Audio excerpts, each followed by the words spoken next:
Ever feel like, the world's just a bit much?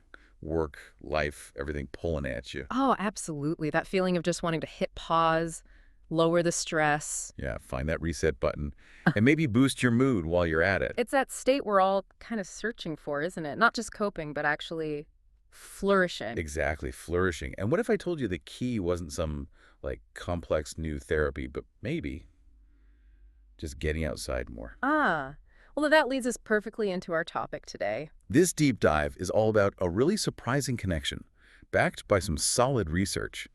The link between camping and your overall well-being. Mm-hmm. Our main source here is the Outjoyment report. It's a big UK study, pretty recent, funded by the Camping and Caravanning Club. And done by academics, right? Not just an internal survey. That's right, researchers from Liverpool, John Moores University, and Sheffield Hallam University. Proper academic rigor. And it follows up on older research they did. Yeah, about a decade ago, they had the Real Richness report. But this new one, Outjoyment, really digs deeper, especially into the psychological side of things. Uses more up-to-date methods. Makes sense. There's so much more focus now on, outdoor health benefits. Totally. So our mission today really is to unpack this report, cut through the stats and jargon. And pull out the key stuff. Right. Like, how could camping actually help you feel happier? Less stressed? More, well, flourishing? Exactly. That's the goal. Okay, so before we get into the how, maybe a little context. Camping feels modern, but it's got history, doesn't it? It really does. The report touches on it. Even back in the 19th century, you had things like cycle camping. Cycle camping, so people hopping on bikes and just pitching a tent somewhere. Pretty much. Imagine city dwellers getting out into the countryside on their bikes under canvas. It was an escape even then.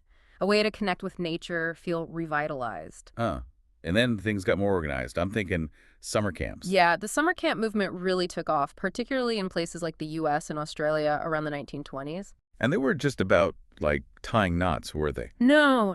There was a real focus on well-being, building kids' self-esteem, physical health, social skills. They knew it was beneficial, even if they weren't measuring flourishing back then. Right, the benefits were just sort of understood. And then, of course, cars changed everything. Transportation. Makes sense. Yeah, the rise of the automobile, better roads.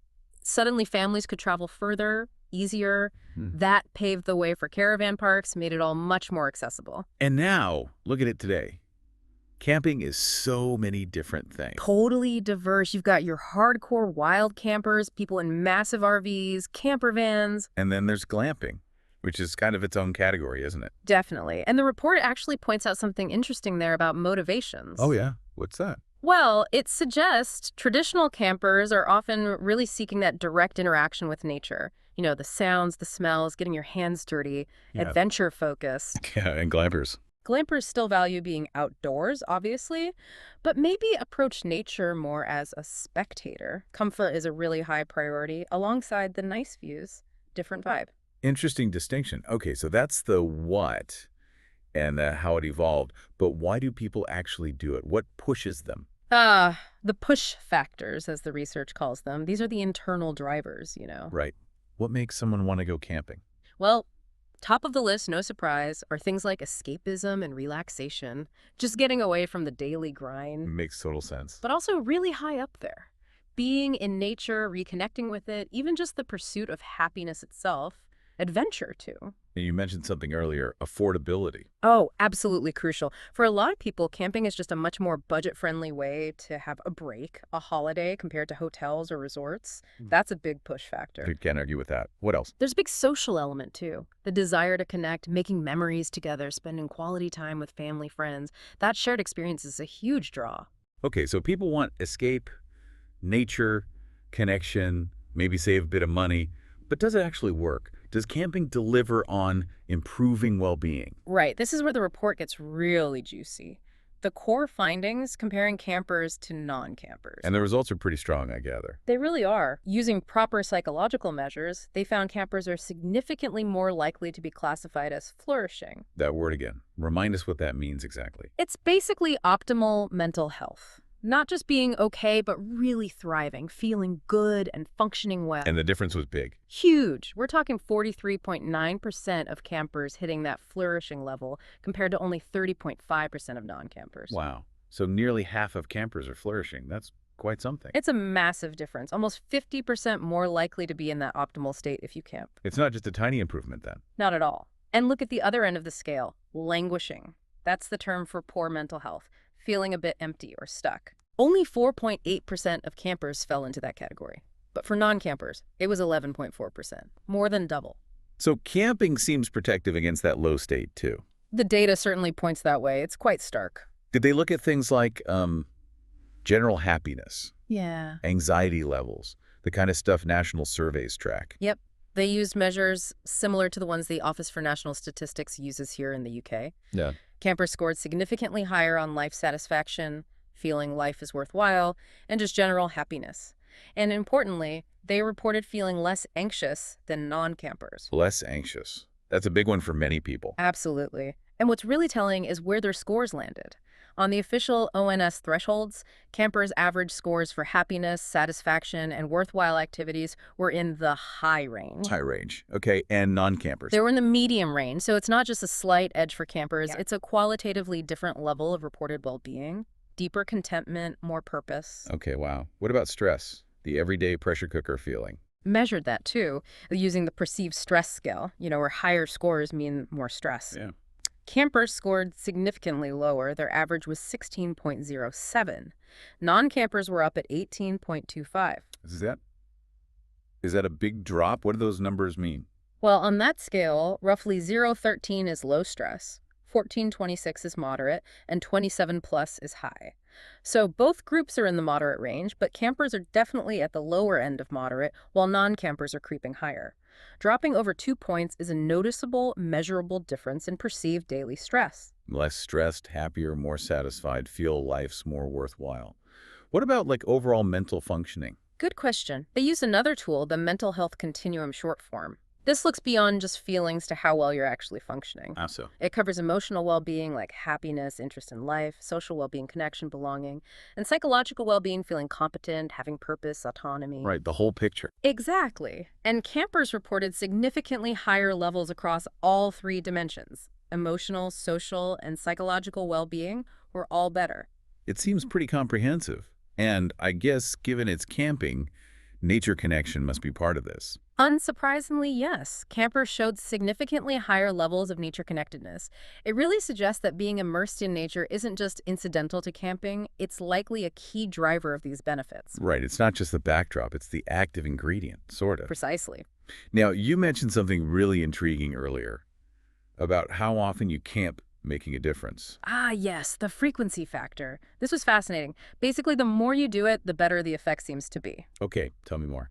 They defined frequent campers as people who camped 6 or more times a year. And this group, they had even better well-being scores, lower anxiety, and lower stress than people who camped less often. So regular camping gives an extra boost. It seems so. Frequent campers were even more likely to be flourishing 44.6% compared to 38.1% for less frequent campers. It suggests it's not just a one-time holiday effect. Regular engagement really builds up those positive impacts. That's a really practical takeaway. Did age play a role? Were benefits bigger for, say, young adults versus older people? The benefits were seen across the board, really. But interestingly, the older campers, those 65 and over, actually reported the highest rates of flourishing, 45.9% of them. Wow. And they also had the lowest levels of perceived stress and anxiety compared to the younger groups. So it's particularly good for well-being later in life. Seems like it could be a really protective and beneficial activity as you get older. Did the type of camping matter much? Like tent versus caravan versus glamping? For stress levels, maybe? They did look at that. The differences weren't huge, not like the camper versus non-camper gap, but there was some slight variation. Such as? Interestingly, people using motorhomes reported the lowest stress levels. Wild campers, touring caravans, camper vans, they were kind of in the middle. But glampers, they actually reported the highest stress levels among the different camping types. Glampers had the highest stress. That seems counterintuitive. Isn't glamping meant to be relaxing? It does seem odd, doesn't it? Maybe the higher expectations or the cost involved adds a different kind of pressure. The report doesn't fully explain why, but it's an interesting finding. Definitely something to mull over. Okay, so beyond just making individuals feel better, did the report look at wider applications, like how camping could be used? Yes, it did. It touched on applied benefits. Firstly, just physical activity. Right, you're outdoors, you move more. Exactly. Walking was the #1 activity campers mentioned. And we all know moving outdoors is good for physical health, for kids too. Camping just naturally facilitates that. And education. You hear about outdoor learning. Huge support for that. The report found a 94% positive sentiment for kids getting outdoor learning and camping opportunities as part of school. People really see the value. 94%. That's almost universal agreement. It really is, and that educational aspect ties into therapeutic uses too. How so? Well, camping is already used in various therapeutic ways.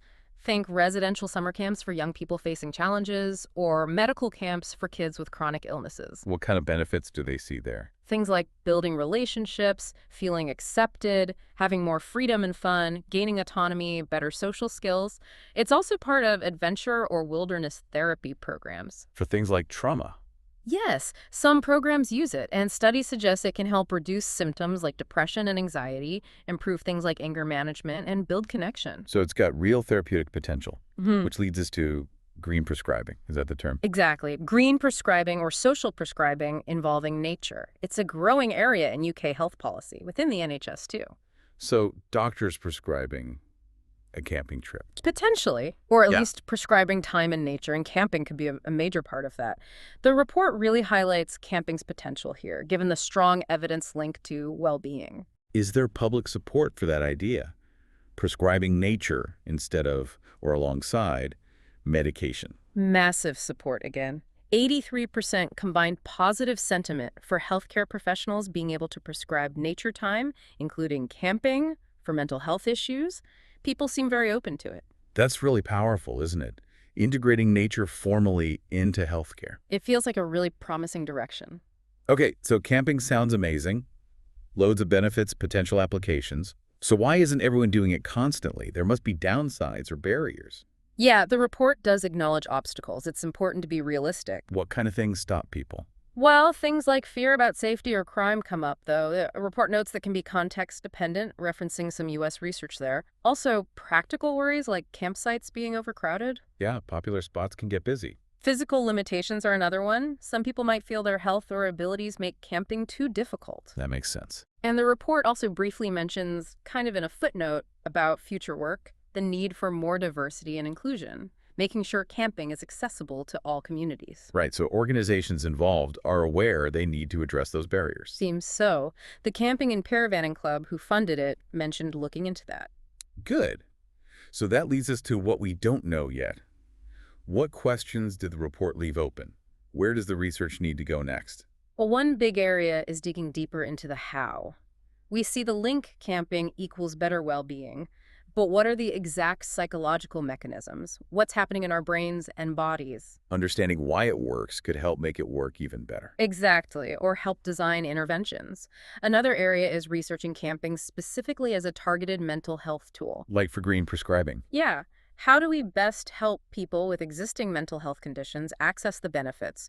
What are their specific barriers? How do we actually implement this effectively through prescribing schemes? Practical questions. Very practical. And as we just touched on, more research on inclusion, how to break down barriers for diverse communities. Crucial.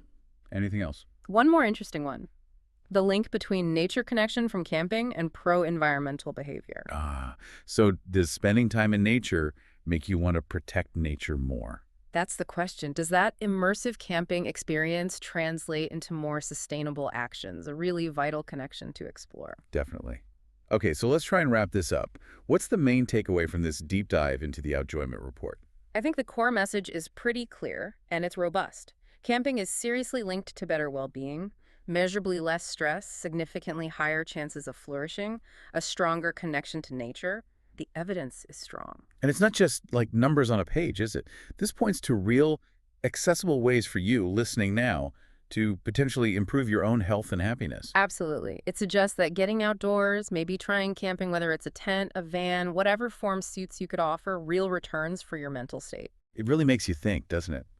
If something like camping has these powerful links to well-being, and people see it as valuable for health, for education, what could our society look like if we really embrace that outjoyment? And maybe the biggest question, how do we make sure those amazing benefits of nature of camping are genuinely within reach for absolutely everyone? That's the challenge and the opportunity going forward.